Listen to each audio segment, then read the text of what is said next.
அஸ்ஸலாமு அலைக்கும் வரஹ்மத்துல்லாஹி வரகாத்துஹு. இன்றைக்கி பார்த்தீங்கன்னா பட்ஜெட் விலாக் வந்துட்டு லாங் வீடியோ ஒரு சிஸ்டர் வந்துட்டு கிளியராக போட சொல்லி கேட்டிருந்தாங்க. அவங்களுக்காக நான் அப்லோட் பண்ணியிருக்கேன். ஷார்ட்டாக வந்துட்டு நான் சொல்கிறேன். நான் 15,000ல் எப்படி மெயின்டைன் பண்ணுறேன்னு சொல்லிட்டு. லாங் வீடியோ நான் எல்லோரும் பார்ப்பாங்கன்னு சொல்ல முடியாது. இனிமேல் தான் நான் அப்லோட் பண்ணுவேன் அந்த வீடியோ. இப்போ நான் கரெக்டாக சொல்லிடுறேன். நான் வந்துட்டு அந்த வீடியோ போட்டுட்டு அந்த பில்லு எழுதி வச்சுருந்தேன்னா அதுதான் இது. டக்குன்னு சொல்கிறேன், 3 மினிட்ஸ்க்குள்ள சொல்லணும். என்னோடய பால் செலவு பார்த்தீங்கன்னா 3000 ருபீஸ். அதில் நான் எப்படி சேவ் பண்ணுவேன்னு சொல்லியிருக்கேன். நான் வந்துட்டு அந்த செலவை மட்டும் சொல்கிறேன். நான் சேவிங்ஸை வந்துட்டு லாங் வீடியோவில் சொல்லியிருக்கேன். நீங்கள் போய் பாருங்கள்.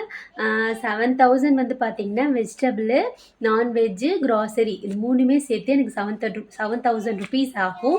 நான் எப்படி அதை பார்ட்டாக செலவு பண்ணுவேன்னு சொல்லிவிட்டு லாங் வீடியோவில் சொல்லியிருக்கேன். அப்புறம் நான் சீட்டு போட்டிருக்கேன், 25,000 சீட்டு. அதில் வந்துட்டு மந்த்லி 2500 நான் கட்டணும், 10 மாதத்துக்கு கட்டணும். அப்புறம் மெடிசன் செலவுக்கு 1000 ருபீஸ் எப்பயுமே நான் வச்சுக்கிருவேன். அப்புறம் இன்னொரு சீட்டு பார்த்தீங்கன்னா அஃப்ரா குட்டிக்கு போட்டிருக்கேன், அது ஒரு 1000 ருபீஸு. இன்னொரு சீட்டு அஃப்ரீன் அம்மாவுக்கு போட்டிருந்தேன், அது ஒரு 1000 ருபீஸு. அவ்வளோதான். மீதம் ஒரு 500 இருக்கும்ல, அது வந்துட்டு கரண்ட்டு பில்லு. அந்த மாதிரி நமக்கு 2 மந்த்ஸ் ஒன்ஸ் தான் கரண்ட்டு பில் வரும்.